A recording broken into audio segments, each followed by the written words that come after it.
Hi, I'm Rachael Maves, and you're listening to the Getting Real with Leaders in Education podcast, where we strip away the layers and get to the raw, unfiltered stories behind the leaders shaping the future of education.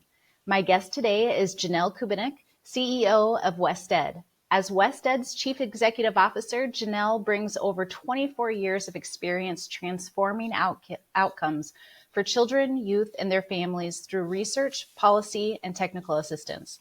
Prior to becoming WestEd CEO in October, just recent, of 2023, Jannelle served for 12 years in various leadership roles at WestEd, including leading major federally funded centers, driving major policy changes related to early learning and K-12 funding and accountability systems, and building and strengthening operational systems at WestEd. Prior to WestEd, Jannelle served as Associate Vice President of School Services of California, Principal at MGT of America, and Senior Fiscal and Policy Analyst at the California Legislative Analyst's Office. Jannelle, thank you for joining me today on the Getting Real with Educational Leaders podcast. Well, thanks, Rachel. It's a pleasure to be with you. Well, I'm excited for our conversation today. Always excited to catch up with you. We want to start just by giving you the space to share why education. I know you are just such a brilliant thinker. You really understand systems. You have such diverse perspectives. What drew you to education? Yeah, it's almost like I think the accident or maybe fate. I started out my college and early work career in the area of science. So I worked for NASA and biotech startups, and it felt like intellectually great, but then I'd go in, like somebody would say, well, what do you do? And I'd start to talk about it and they'd zone out right away. And it made me realize that, like, in my sense of like purpose in life, it was really important that I felt there was a connection to what made sense to people and what made a difference to people.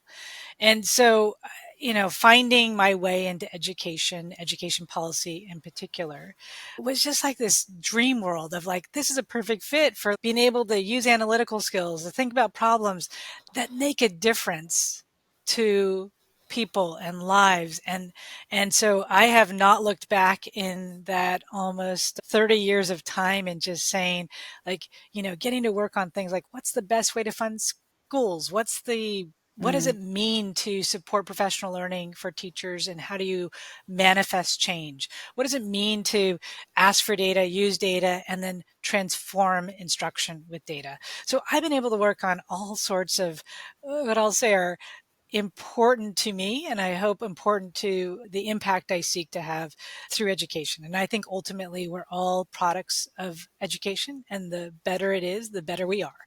So that's just something that really, for me, I know personally has made a difference in my life. I love that last thing that you said, the better education is, the better we are. So policy isn't the typical track that brings people into education. Tell me, just unpack that a little bit for me. Like, what was that first experience with educational policy that you thought, yes, this is where I want to be? And what is it about policy that really drives you? So I realized while I was having my early career in the scientific field is I love the scientific method, right? It's very like, you do the experiments, you have a question you're seeking answers to, and if the experiment doesn't work, you do it again and you try the next thing. And if it does, then you move on to the next area of inquiry. And I feel like the world of policy analysis is like that. It's a let's think about what we're trying to fix, and let's try something, or use the data, figure it out, talk to people, and it's a way for me in a real social context to think about how to use the skills I have, which started out very quantitative, to like things that I think have social impact. And I am a strong believer in public education as a social good. And so the ability to get into policy, and particularly I started out in education finance policy. So it was like also big picture. It was thinking about big systems. When I started my career in policy, my sister was starting a career as a teacher. And so we would have really interesting exchanges around, I'm working at the state level, is how do we make a budget, and what's it going to mean to education? And she's telling me that doesn't matter. I didn't get a raise, and I have to go to a school site council meeting, and I'm like, oh, that's your opportunity to shape how these resources get used. And she'd glaze over. So that was really grounding. That was really grounding Yeah, for me to say, this is a real teacher who's in my family, and I'm thinking I'm doing important things, and she doesn't care.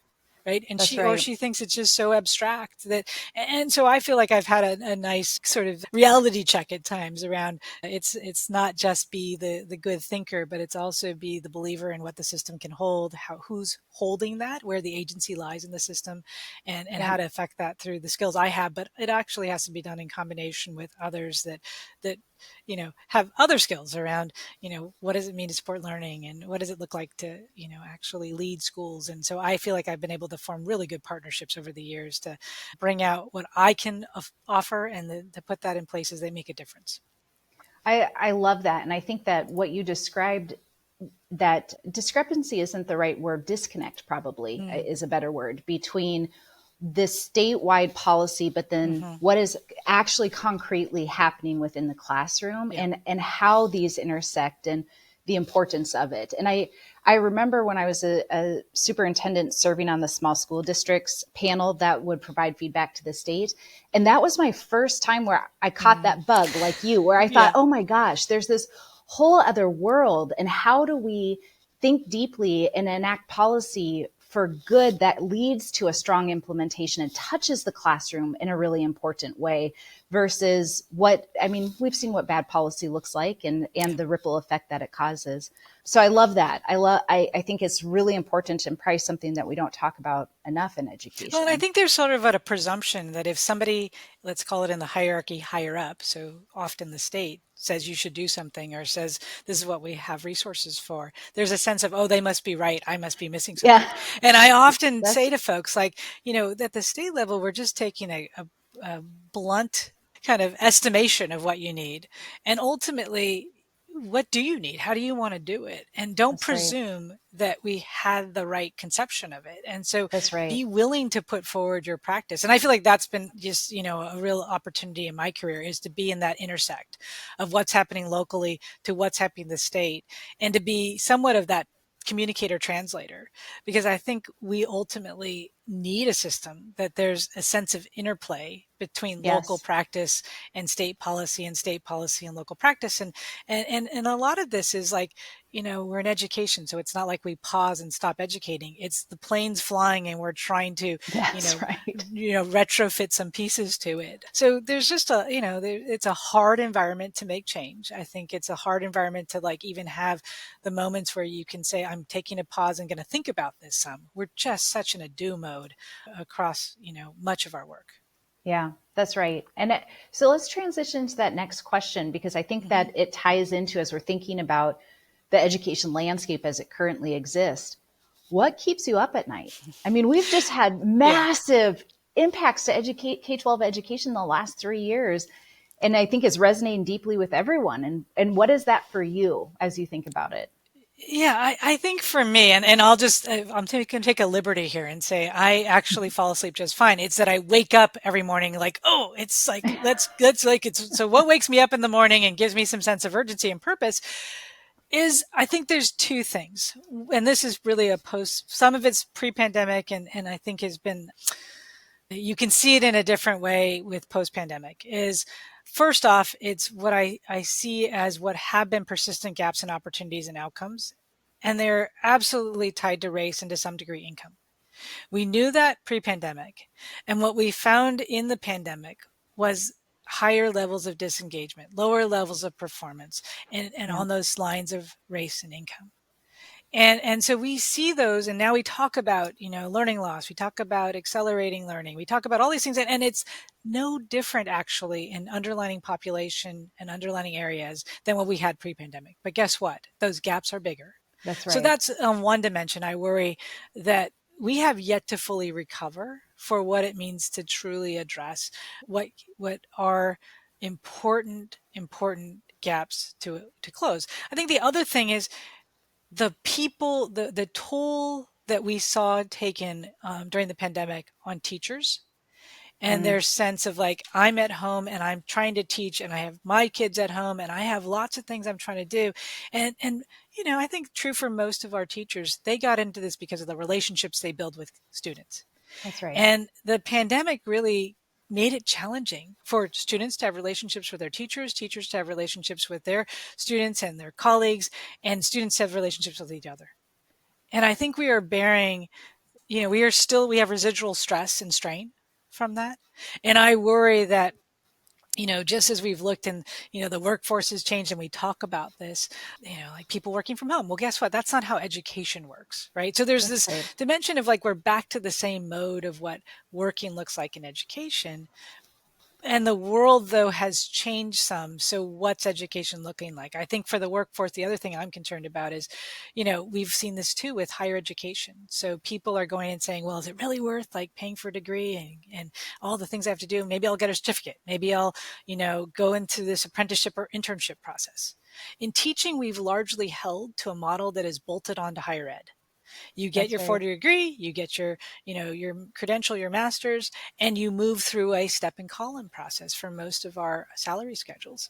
And so I also worry about the workforce in that we have committed to a system that itself is having challenges with thinking about how it's going to evolve. You've seen some of this with online education programs coming out of, some universities, more of the private universities taking on students more remotely. Are we really evolving higher education in a way that builds for a vibrant, sustainable workforce? Our schools of education around the country, as I've talked to deans of education, they're shrinking. Yeah. So these traditions that we've held are not quite holding up. And some of that was the pressures of the pandemic, and we're having to evolve. And I really think we need to pay attention to that. We are losing pipelines of kids. They're opting out. We see chronic absenteeism rates go up, and we're losing pipelines of teachers.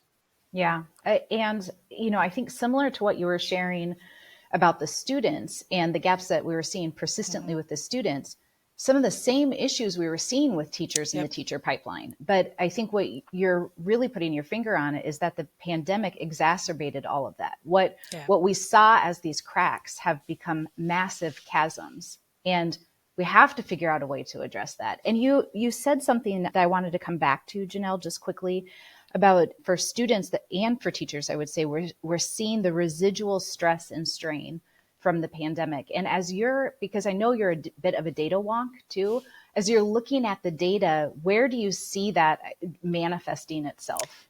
Yeah, I think you see that in like chronic absenteeism rates Yeah. going up. I think you see that in the shortages we're faced with classrooms and the, you know, we're not fully staffed in the way that we want to be. I mean, we're right now, I'm in California and we're really pushing on apprenticeships as a pathway, right? And Yeah. why is that? Because you want to get people early in their learning and then start career.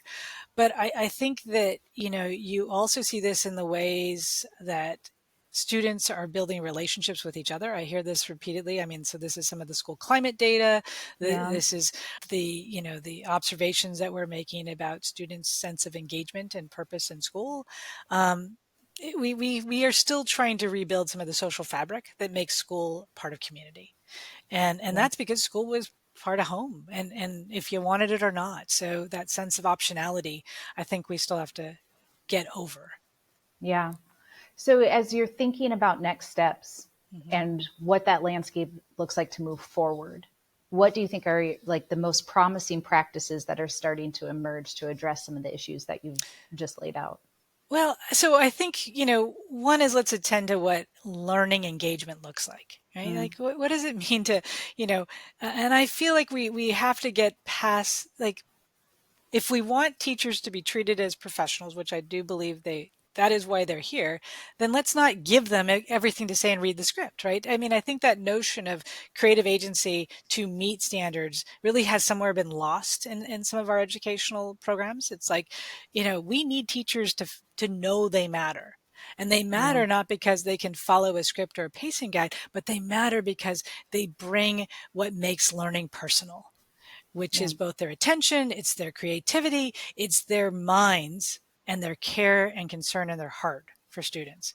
So I really think about as we move forward, if we could just keep asking ourselves one question and it applies to students, it applies to teachers, it applies to leaders, and it applies to families. Why do you come to school? Mm. And the answer should be, well, I come to school because, and what is it? And if somebody says, well, I don't know why I come to school, or I don't like coming to school, then what do you do to turn that why into I want to come to school? So I think you can ask students, what makes you want to come to school? And for some of them, it's like, oh, I love the food, right? I mean, I've heard this from high school students that have been able to contribute to like what they want to see the food truck be on their campus, right? Or I love my sports team, or I love my teacher, or I Yeah. really like math. Yes. So are we asking kids enough, why do you come to school? And then attending to those factors. And when you see that disengagement where it's like, I don't want to come to school. Well, why not? I just feel like I can't read, or I feel like I get picked on, or I feel like nobody pays attention to me. We now have the answers to what that means. And I would ask, and I think we underattended this, asking teachers, why do you come to school? And for some of them, they go, well, I come for the kids. I love my kids. And Yeah. if you ask them, well, what would make it better for you? They go, well, I just feel like all this paperwork, or I feel like all of Yeah. these assessments, right? So then how do we ascend to that so that, hey, assessments could be meaningful to you? What would it make it so that you go, wow, I like this assessment, or I like the fact that I'm part of a teacher team, right? Yeah. And I think the same for parents. Why are you taking your kid to school? And if they say, well, I don't know, like, I don't know what that school is doing. And really, for the most part, they go, well, because it's really important that they learn. That's So right. let's seize on that, because what we're getting in those answers are the assets that we hold. It's the inspiration that we can feed. And it's the foundation of what can, I think, truly center us on what makes schools great and who makes them happen. Part of what you said that I appreciate is that it's not an either or in that feedback response, because I think that sometimes when we hear something like, well, it's too much paperwork or all of these assessments, then it's like, okay, well, then let's just stop doing all that, versus Right. actually, these are really meaningful. So what does it look like to be able to incorporate it deeply into your practice so that you're engaging with it in a way that gives you what you need as an instructor to then support your students? It's not a zero-sum game. Yeah. Tell me a little bit about the work pipeline, because you mentioned apprenticeships. Do you feel like as something that gives you urgency in the morning, not keeps you up at night, this model, do you feel like it has a lot of promise in continuing to build out that pipeline? And is it hitting what you're thinking about and expanding the way that we're thinking about teacher preparation? I think it's going to be helpful. I don't think it's going to be sufficient, right? I'm fortunate to have a West Ed board that it's all practitioners, including some teachers. And at one of our recent board meetings, one of our teachers, who was a former teacher of the year for his state, said out loud, he goes, hey, I have the best job in the world, and I want all my students to be teachers because I have the best job in the world. And when he said that, I know I personally had a moment where I said, really? Oh, wow. And and he really said that with sincerity, right? And Yeah. what he was saying was, I want that to be so because I can make a difference in who becomes a teacher next. Mm-hmm. And I was trying to think like, gosh, when's the last time I heard a classroom teacher exhibit that kind of joy for what they Yeah. do? And what does it make? What are we doing? What can we do so that that's really evident? Because I actually think the pathway, sure, the formality of you will become a teacher, we are not starting early enough. Mm. We are not starting with the inspiration that the teachers at the 4th, 5th, 6th grade can be providing to kids around, I love my job. You should be a Yeah. teacher. Right. And some of that has to do with the conditions of pay. Some of it has to do with conditions of support. Some of it has to do with the pathways to profession. So are we feeling so confident that this is the best job in the world that we should be creating those pathways early on so that we're inspiring kids and then truly creating the professionalism, the support, the viability of this being a career path? And Right. I think ultimately, this gets to, you can look at the international comparisons of where we pay and place teachers in a social structure. We can do better by that. That's right. And we've had experiments on pay for performance. We've had experiments on, change conditions. And ultimately it's probably, a combination of more, 6, 10 things that we have to start doing in places. And again, we have pockets of this happening in districts around the country, but it is a mindset, I think, more than the machine of how you produce, That's right. teachers for the future. Yeah. I love that. It's more of a mindset than the machine. That should be a t-shirt somewhere, Jannelle. West Ed can add that. Yeah. So just out of curiosity, and I know we're getting close to wrapping up here pretty soon, but trailer bill language is out. As someone who's watching policies, is there anything that's standing out to you as we think about ways to move forward that has piqued your interest and that you're paying close attention to this cycle? Yeah, I mean, I think we're continuing to see things around how do we are seeing ourselves come into more limited resources. So how do we make sure we're attending to the big problems and challenges we still have? So those things I'm talking about with equity and opportunity, and, and do we tune that around career? Do we tune that around community? Do we tune that around, you know, the ability to write better plans? I mean, all those things are, you're starting to see in place. And I think we're looking at it as like, how do I make that happen without having more money to give? That's right. And I think there is a challenge. It's that constant challenge of, am I asking you to do more with less, or am I asking you to do different with less? And I think that, this is, I'm looking around the state, and something that I haven't seen explicitly addressed that I do think we have to be considerate of, and this is a national issue, is the average superintendent's tenure is just getting shorter and shorter. That's right. And so again, this could be a pandemic kind of effect, but I was recently with a group of superintendents from LA County and was just struck by the longest standing superintendent that was in this group had been in their position for, I think it was 11 or 12 years. And more than half of the group was saying, well, I just started this year. I just started last year. Yeah. And it's just, it is noticeable. It is true around the country.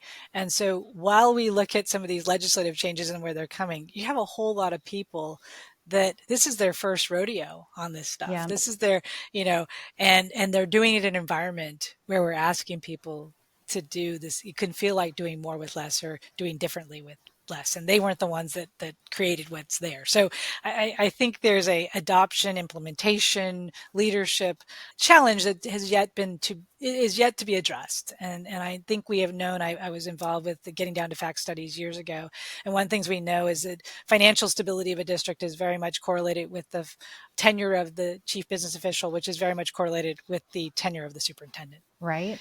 And so these are all things that are interconnected as we look at what makes for a high-performing district, and some of it lies in stability of leadership and the predictability of resources. Yeah. And I think we don't talk about stability of leadership enough, honestly. Yeah. It's right now we have a lot of talk about the teacher pipeline, and not to say that that's not critical and something that we need to focus on, but there's this massive space here with our educational leaders where anytime that they come in, I think that you hit on it, there's this ripple effect, an unintended consequence of new vision, new leadership, new churn within a system. And it leads and perpetuates almost this cycle of exhaustion because the system never gets to settle anywhere, right? So when you're saying, how do we do different with less? It is this constant state of more, whether it's policy, vision, leadership changes, a lot of those disruptions within those systems. Final question, Jannelle, this isn't meant to be a discussion piece. It's just to give like food for thought for our listeners. What question in education are we not asking right now that we really should be? So I'll give you a big question for me, which is, I think we talk a lot about transformation and reform, and yet we have structures that I would say, is it really that we are trying to transform in education, or are we just trying to optimize? Excuse me. And I look at, when we look at how we use time, how we use people, there's a lot of rules and regulations. And so much of getting better at something or different at something is about changing those major systems and structures. And so are we truly in a position to transform, or are we in a position to optimize? And I don't say that in a critical way, other than I wonder. and what does then transformation take? That's right. And have we made progress in optimization? Are we using time well? Are we using people well? Are we using resources well? Yeah. I love that. I mean, it is a good question that I don't think that we're asking right now. Is that when we say that we want transformation, have we actually created the conditions in the space for transformation? Yeah. Well, thank you, Jannelle. My guest today has been Jannelle Kubinec, CEO of West Ed. Thank you for joining me today on the Getting Real with Leaders in Education podcast. Well, Rachel, thank you for having me.